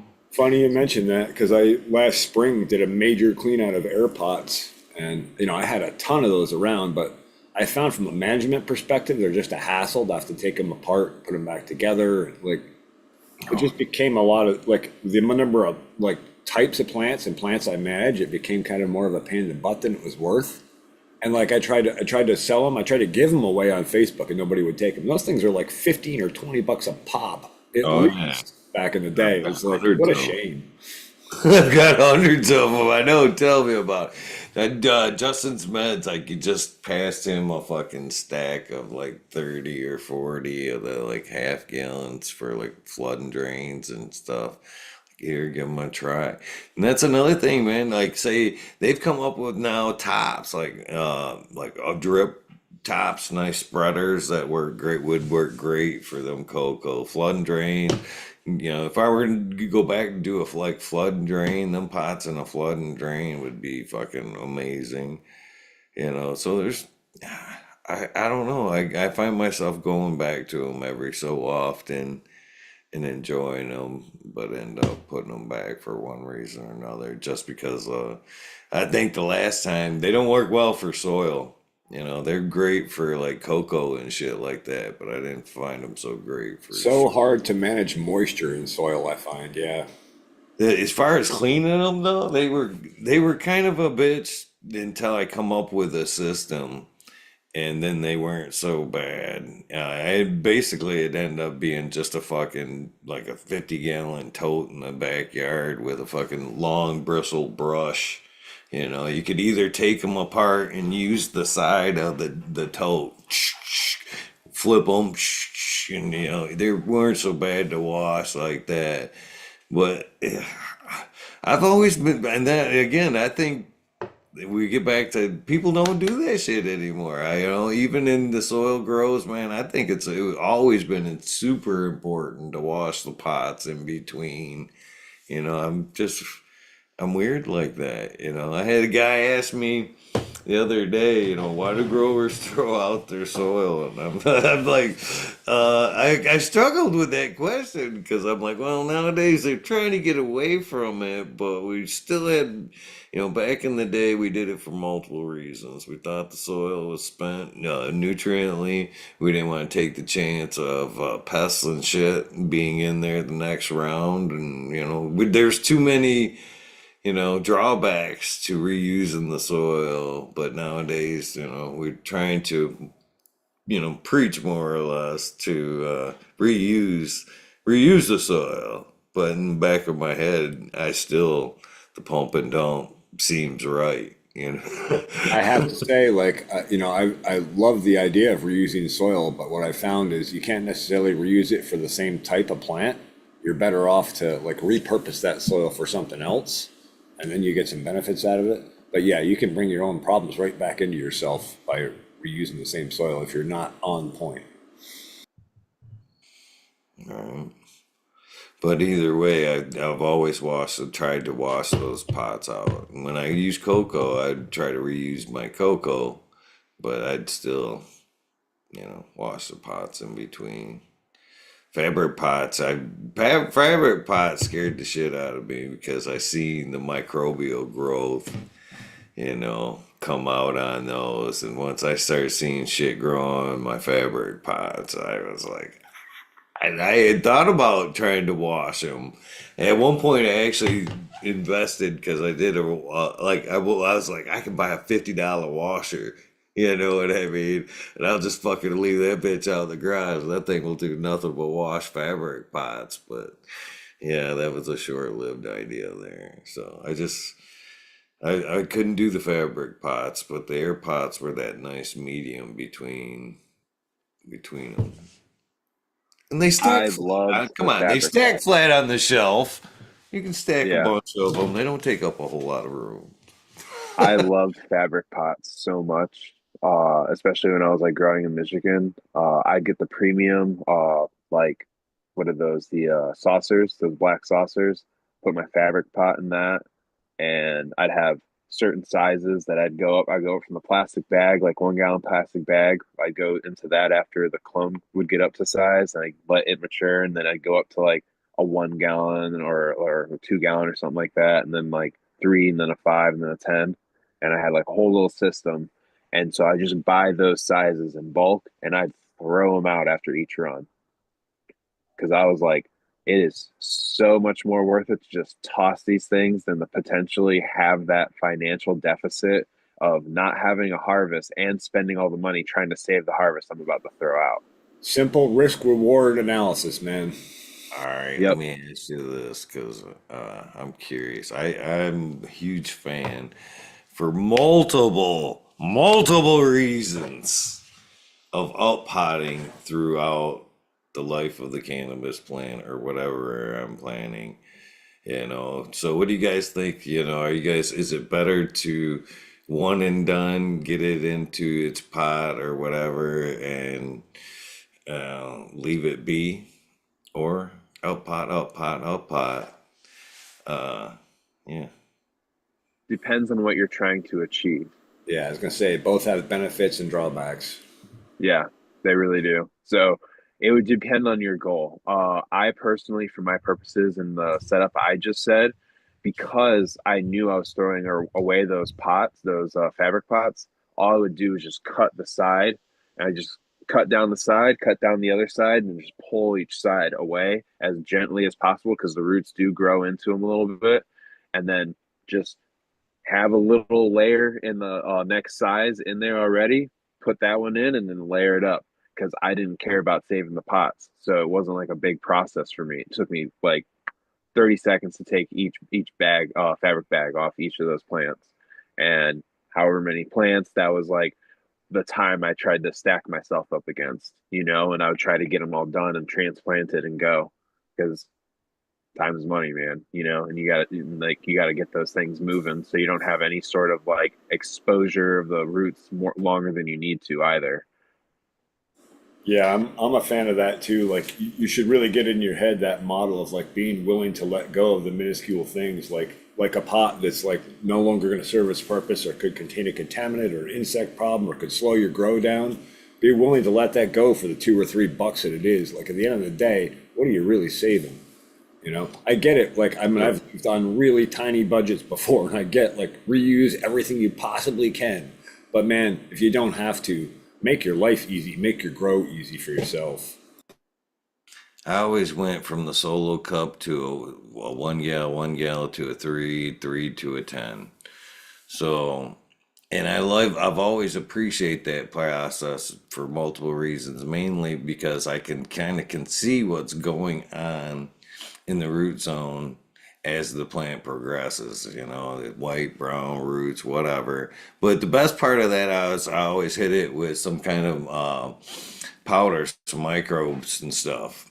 Hit that hole, give it a nice boost. I always felt it was like a nice steroid or immune shot throughout the process to give that root zone a nice boost with shit every time. And it seemed to be very beneficial. And that way also too, I could control a little bit, like say if that plant was a bigger eater, I could up pot and throw more of a hotter soil in the bottom. That's exactly what I do every time I'd up pot. I'd put microbes in it and around the substrate, but especially underneath it, I would put a small layer of God, what's that stuff called? Remember Bud Swell? Yeah. All right, so I put the Bud Swell, and then they also had a veg version of it. I can't remember, something tea or something like that. And I'd put that in on the veg side, and then I'd put the Bud Swell on the flower side when I'd be up potting that way. And the roots wouldn't get to it immediately. It'd be there for like its next phase of development. So like as I moved it up the flower, I put that stuff in, expecting within a week, after it's got about a week in it, to really access those nutrients and to really induce the bud sites from there. And flavors were always on point with that because I was using GH, and then I was using the Bud Swell like that, and then I'd also apply Bud Swell teas and EM1 teas. So That's another thing I learned from Mr. Tight there was using basically the same size pot and kind of talk about what you're doing. So if I was doing from threes to the tens, I'd have my tens already basically have the pot in there, one empty pot, bury it up to where it was ready to basically dust that hole with some Mycos. Wham! You know, I had literally a process to where I could take that plant, put my fingers real tight around the fucking stem and the where it met the soil, flip it real quick, rip that pot off, and pretty much spike it right into the hole. And then you just, pull the sides around it. She was good to go. But it's very fast, easy way to fucking plug the hole when you had a bunch of them to go. My favorite transplant method. Mycos and azos. Does anybody even use that shit anymore? One of the best things that I always thought it add a lot to my plant. And Azos and Mycos are nice. Azos just give a nice range of trace minerals available, but like with anything else, you need that biology in there to really access and use that, in my opinion. I found the WP, the wettable powder, is the best stuff to use. What you can do is you can just literally take your plant. If you're doing what you're supposed to, you can grab it by the stalk and rotate it and dust the outside like it's a fucking drumstick that you're getting ready to put into an egg wash. So I always like to take the plant that was going into the hole, the transplant, basically, for it to be somewhat dry. So it's somewhat pulled away from the pot. It's easier to fucking get out of the pot, A. And B, I want it to go into a more moist soil. So when it gets into that hole, them roots want to seek out that moisture. You know what I mean? I'm not putting a wet plug in a dry hole or already a wet hole so that it can already be happy. I want it to be dry, somewhat dry. So it wants to immediately, those roots want to, chase to the sides of the pot. Absolutely. I completely agree with that. And that goes for any kind of transplanting. If you can set it up so that you don't have to water the plant right away, and so that the soil that it's going into is a little moister than the soil that it's in, and it really reaches out and grabs quick. And John Kemp even talks about that as far as transplanting seedlings out on a farm. If you can not water them for a few days, they'll reach in and go after the environment. Whereas if you kind of baby them too much, then they're not as motivated to go put roots out and reach for new nutrients, new soil, new moisture.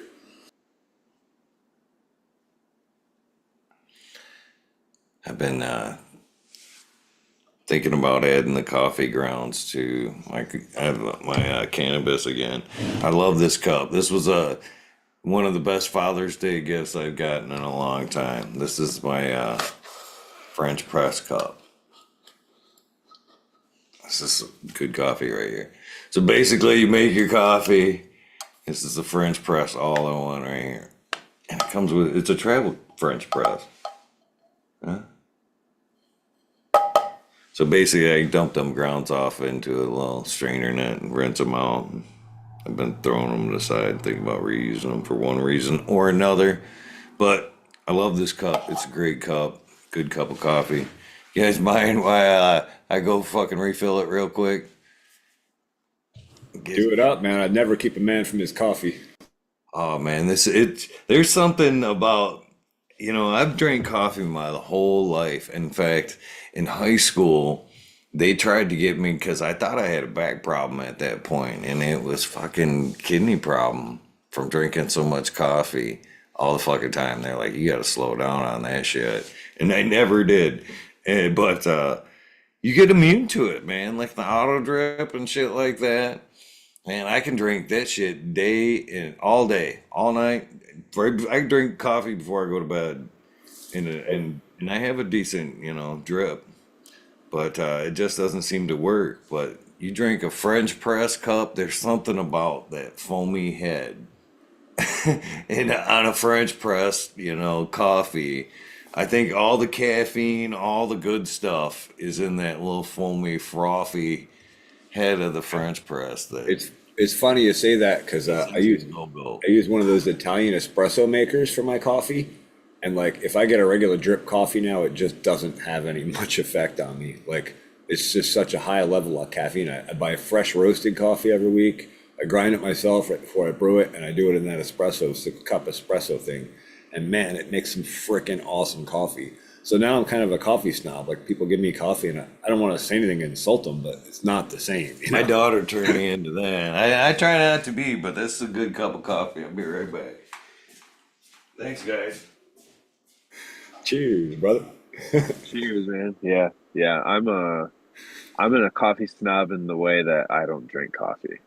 Oh yeah, that's the best Yeah, kind of coffee snob to be, from what they say. yeah, yeah. I just don't do caffeine. I love my coffee, man. I don't. Yeah, it's that would be equally as hard for me to give up as my cannabis. This is my coffee. Yeah. What are you smoking? Final Exit OG. Okay, I'm not familiar. Are you more of a sativa or indica fan? Depends on whatever I get in these things, man. Okay. I don't smoke flower anymore. Oh Okay. man, no, no, No, I zero. can't do it, man. So you're a vape snob too? Yeah, pretty much. Is I it got because med- of the smell? That's that. I realized that after I did it. It was more so this, like, I don't know, it's more consistent and it's less of a hassle. It's more convenient. Less stuff I have to carry around, all that type of shit, and I just like it better. Yeah.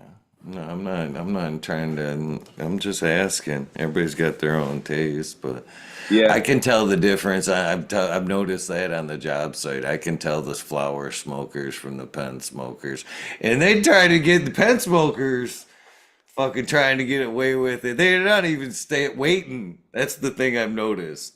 They Pen just smokers just like, and that throughout, I'll be passing people.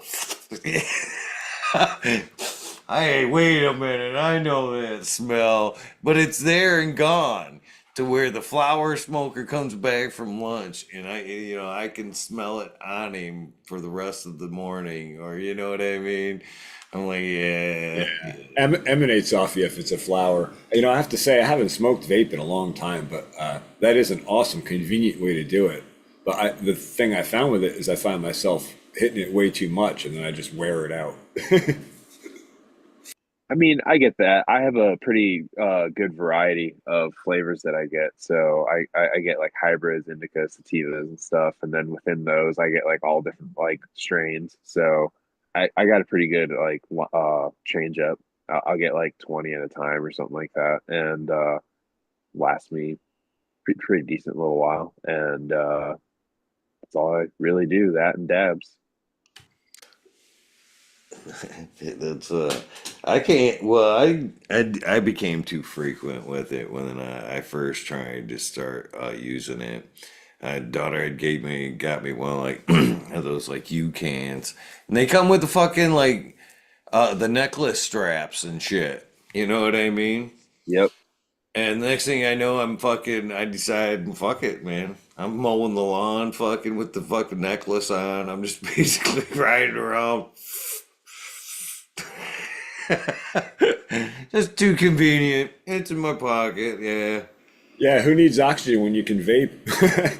The problem I had with that was I would my dumb ass wouldn't turn it off, and I would feel it getting hot in my pocket, or I would feel like I would get that like what I was telling you earlier. I'd pass somebody and I'd be like, "Yeah, he smokes," and then I'd be like, "Ah, it's my pocket. No, it's me." That was pocketed. You gotta shut it off. You gotta shut it off, man. No, I had one of those Yo cans too, and I remember just sitting there watching TV, being like, "What's that smell?" And then just like pulling it out of my pocket and hearing it go because it burned off everything that was in there, and it's just been sizzling now, and just burned out the element basically. Yeah, that's the worst. I thought them Yeah. things were as far as like a portable dab. I always thought that Yokan was pretty nice. It had the 4 coil system. You could pack it full of fucking some concentrate or even bubble and Yeah. fucking get some amazing hits off that thing. All clean all the way through. You just had to be on top of keeping that bowl clean. Well, what I liked is that you could put a ceramic one in there, and so that one was a lot cleaner. And I would just get replacement ceramic ones and put a replacement in there every 2 weeks. Yeah. Funny, I've gone even with flour to replacement bowls. Like, they start to get clogged Yeah. up. The amount of time and energy to clean the damn thing is just not worth it. I just go buy another bowl for 10 or 15 bucks. Like, fuck it, man. I tried so hard and wanted for a good fucking portable flower vaping device. I had the fucking electric blunt at one point and fucking several flower vaping devices that they just never caught on. It was just had that like fucking like burnt fucking wood kind of taste. I've never been a fan of like vaping flower. It was just a never a good way. Didn't taste good. Gave it hell of a high, but it just never tasted like the flower or nothing like that. It just Completely agree. In my experience, the same thing. Like, I'd rather just smoke flour and vape, concentrates. a volcano, even at that, it didn't wasn't even a good sale for me. It never had that same taste, but it had a good high, well, for sure, but didn't have the same kick. Cheers, SoCal. Alright, one more doobie. I think I'm out. Oh, smoking some grease monkey flower as we talk about flower. I still enjoy the flower. I don't know if it's just going through the process. Oh shit, I forgot I turned on the dab right. Alright, I'm doing a dab. I forgot I just leaned over and turned that bitch on. I'd still enjoy the flower though. I don't know if it's the process or whatever. I was talking to somebody else the other day about this. It is a time factor though. That fucking 20 minutes, half hour. We were talking about that the last episode, fucking versus quick puff. The longer I go here, the more I really like lean toward my edibles. I love my edibles, man. I love something I can take, know approximately when it's going to hit me, how strong it's going to hit me. Like, that's really nice. And then have that length of time to last. I don't have to like stop and smoke again in an hour or hour and a half or whatever. It's like that shit hits you and it holds for 3-4 hours. And like, if you time it right, as if it's going to start fading down, you pop another one, you carry it right on. Oh man, I'm leery. I see, and I guess I'm getting better in my older age, but I can tend to throw down one. Something tastes good, two tastes better. I don't know, but man, I had gotten some mushroom chocolate bar from a friend at the Sun Grown Cup, and man, I'm glad I went light on that because that shit tasted good, but that came with a hefty warning too, that how on its strength, and it was like a seesaw of chocolate, and I was like, man, this is good. And I kind of wanted to like go deeper into the chocolate bar, but held back. But I haven't had the willpower on some cannabis edibles, before, man. I powered through some good cookies, couple cakes and shit like that for them to come back and really, really kick my ass. I use those as reminders to not do that because it's easy to like, man, this chocolate's really good. I'll pop another, I'll be okay. I'll pop one more. Next thing you know, it's like, oh shit, that was way too much. I did that from some syrup. Fucking one night, fucking that shit was good. They did that. That was a big thing here in Michigan for a while. The cannabis syrup. And I bought it, and they had like 1,000 milligram bottle, and I'm like, so drink this now, and they're like, no. I'm like, drink it on the way home, and they're like, no. I ended up I waited and I drank that fucker on the air. And you can watch me melt when I fucking just drank that fucker because I didn't heed any of the warnings, and it was good. I ended up like just kicking that whole bottle back, and I got fucked up, really fucked up on that syrup, cannabis syrup. Jake, fucking, he's been on the road. Northern Exposure he was on the show. I forget what episode that was, but that was a fad. I haven't seen a lot of the cannabis infused syrups lately. We went through a Kool-Aid phase here in Michigan, which was pretty good. Some medicated Kool-Aids. I've had some medicated kombuchas that was pretty good. Fucking bacon. Bacon on a stick with medicated sauce. Again, see, these are all things I would, you know what I mean? Fucking, and that's I tell you what, Carlton, I went to a High Times, had a cup here in Michigan at one point, and they had an edible village in the center, and everybody was handing out like freebies, and I indulged on like every stand's freebie and got so fucked up by the end of the time I left the edible village. I was like gonna go back and buy shit, but I couldn't find the shit that I wanted to buy. And literally came back the next day all clear headed, was like, oh, it's right there. Must have walked by it like 50 fucking times. There's that booth right there. So yeah, I don't have self-control with the edibles as I do with like bullheads. That's a big part of the reason I went to like one thing is like, growing my own flower. I can make my own edibles how I want, at the strength I want, the way I want. The other part of it is like, yeah, it's too easy if you start making all kinds of tasty stuff that has cannabis in it. So you want to eat it because it tastes good, and then you get into it, and then you get high, and then you start eating more of it. The next thing you know, you're like totally wasted.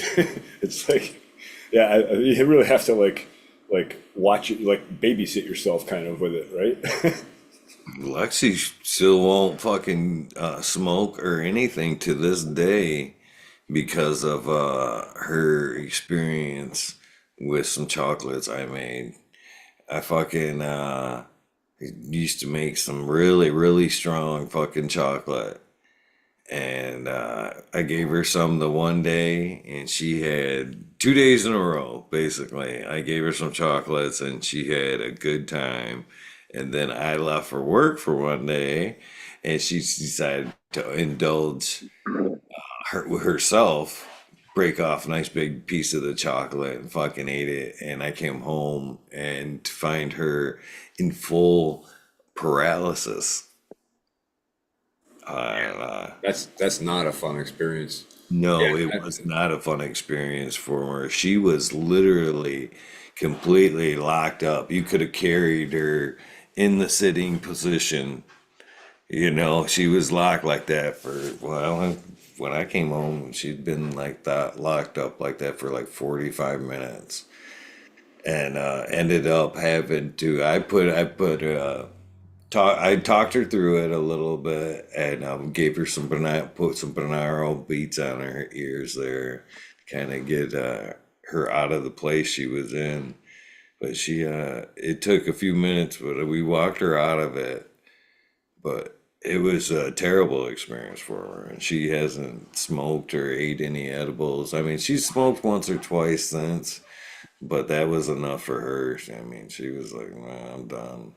Yeah, I did that to myself with Super Silver Haze tea one time back on one of the old farms. I made some tea from like leaves, so I didn't think they were super strong.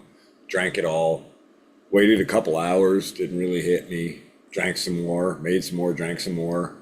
Next thing I know, about 5 a.m. it catches up.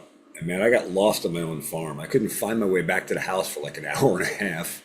And the next morning I wake up just like, oh God, so like self-critical, paranoid, like just freaking out. I had to walk myself out of that one. It was not fun.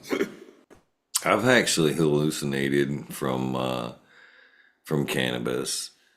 My butter experience, I've told that story several times. It was a double fuck up. Multiple things went wrong that day.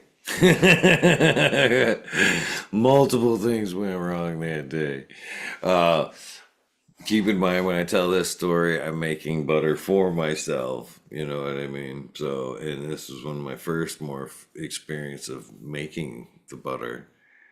And so I made the butter in my magic butter machine, and I'm going through the filtering process. At that time was some cheesecloth, and I take it out, and it's cooled off enough for me to handle, and I literally am just squeezing that ball, trying to get every last drop out of it.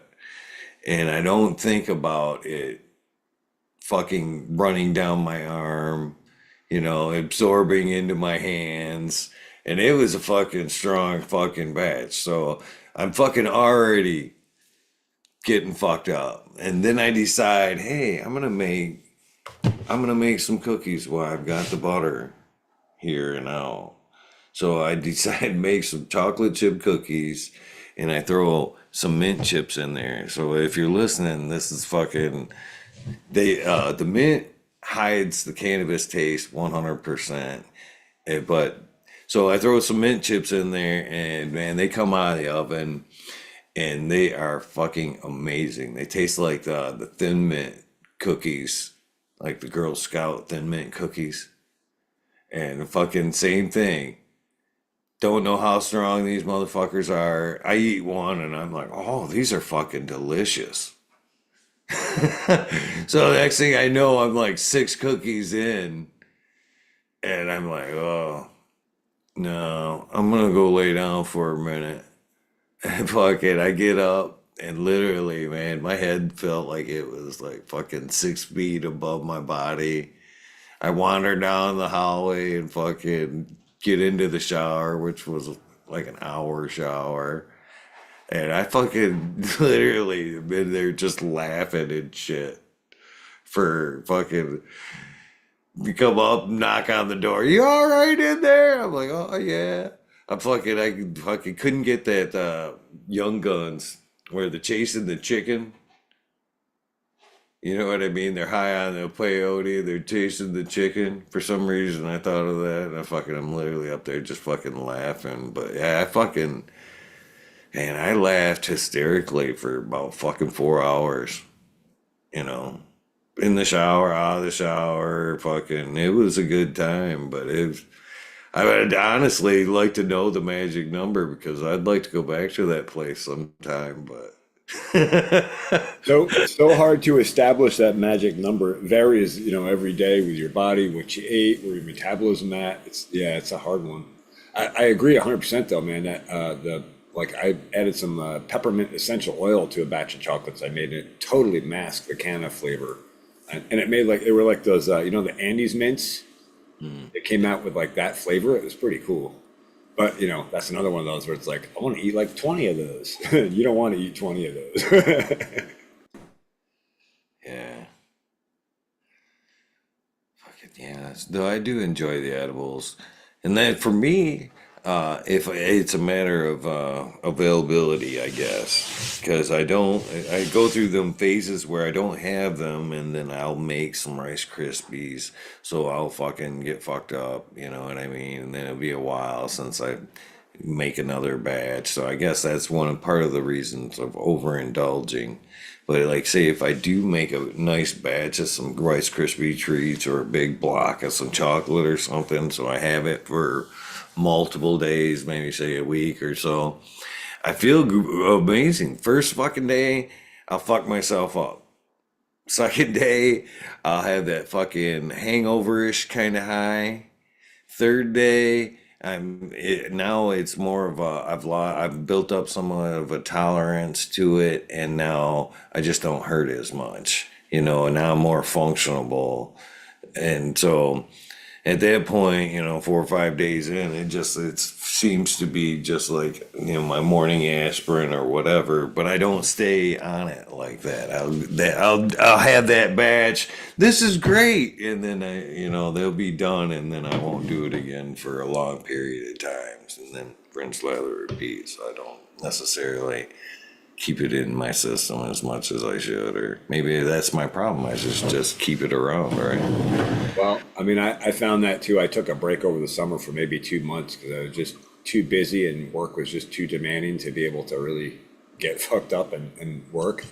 And man, I went back and had a chocolate that I'd made like, 3 months before.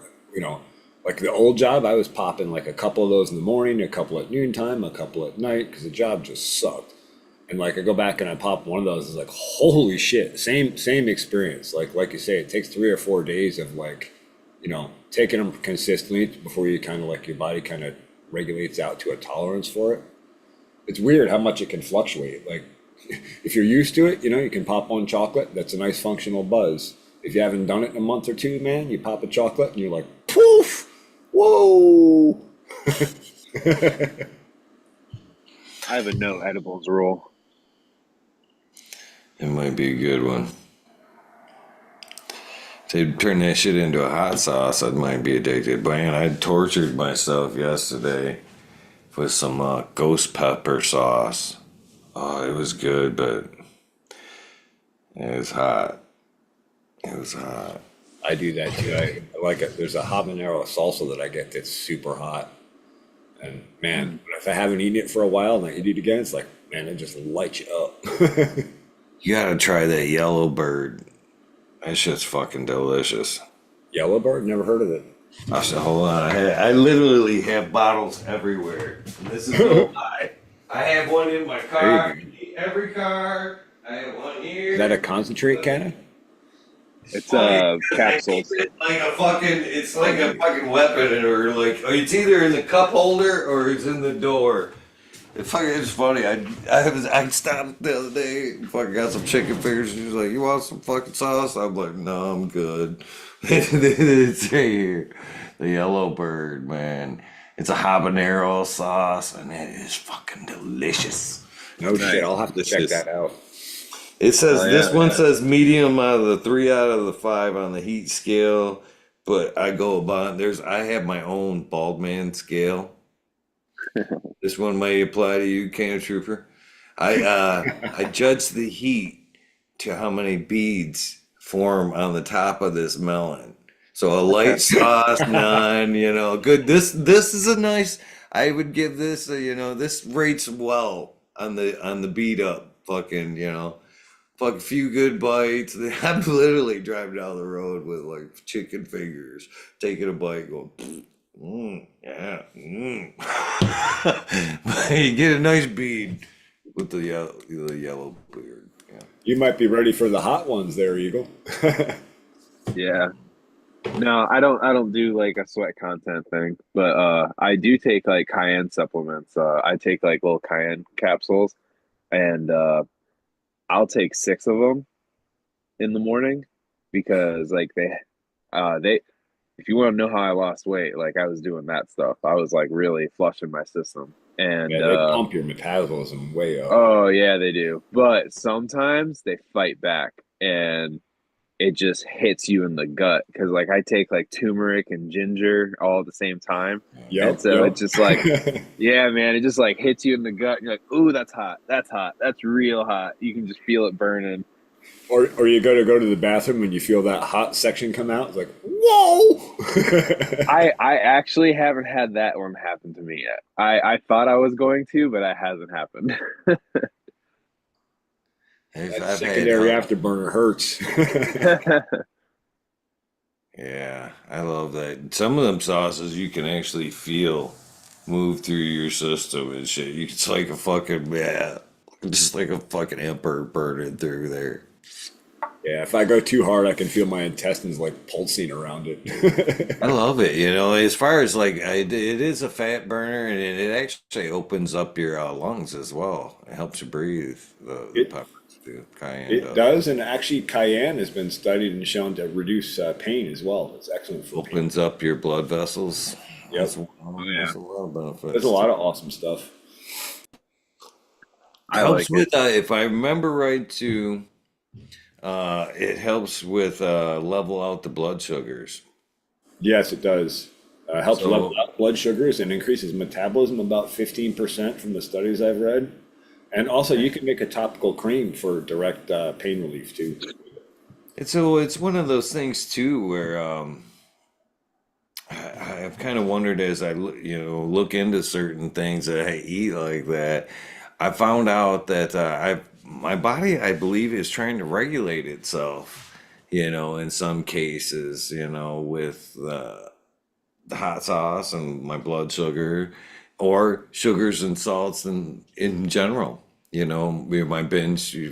I think when you have a craving for, like, say, salty foods, or in my case, hot sauces and shit like that. I think that's my body, your body telling you, fucking, oh, I need this. You know what I mean? It necessarily isn't, I want some. It's your body going, yeah, you need some fucking potassium right now, or some salt, some sodium. You need some sugar. You know what I mean? You need to level some shit out with some hot sauce. Your body Absolutely. is Yeah. its own. Absolutely. Pay pharmacy. attention to what your body's telling you. I was gonna say your body talks to you just like plants talk to you. Yeah, yeah. I think in this our modern society, so to speak, people really haven't learned to pay attention to what their body's telling them, and then it's easy to take a craving like that and apply it wrong. Like I'm craving whatever, so I go to McDonald's for it. It's like that's the wrong thing to put in to fix that craving, right? It's easy to get the wrong solution just because you're craving something. Yeah, the fast foods are an easy trap to fall into. That's for sure. Yeah, but I'm with you. Same thing. I listen to it, and the better I get at doing that, the better I feel on a consistent basis. I guess would be the way to put it. Well, guys, I hate to do this, but we've reached kind of that time where I'm kind of set out for the day. Figured 2 hours. I was kind of gonna. I woke up and I was like, ooh. Well, I woke up late, and then I was like, empty house seems like a good time to do a WEedNerWorld. Even though I told myself I was gonna run first thing this morning, but seemed like a good time for a WEedNerWorld. But I still got the run to do and some I gotta fix a fucking ball joint. Went to back out of my buddy's house the other day, and fucking lower ball joint popped out on the fucking Tahoe, so I had to have her towed home. So now I've got some outside fucking auto repairs to do. Yeah, That's a job too. it's not too bad, but it's not fucking warm out there.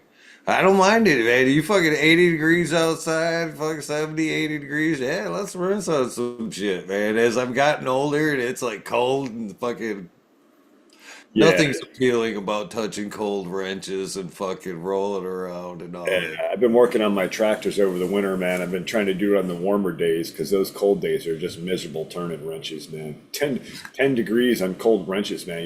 You're frozen so fast, and every bit of that steel is cold when you touch it.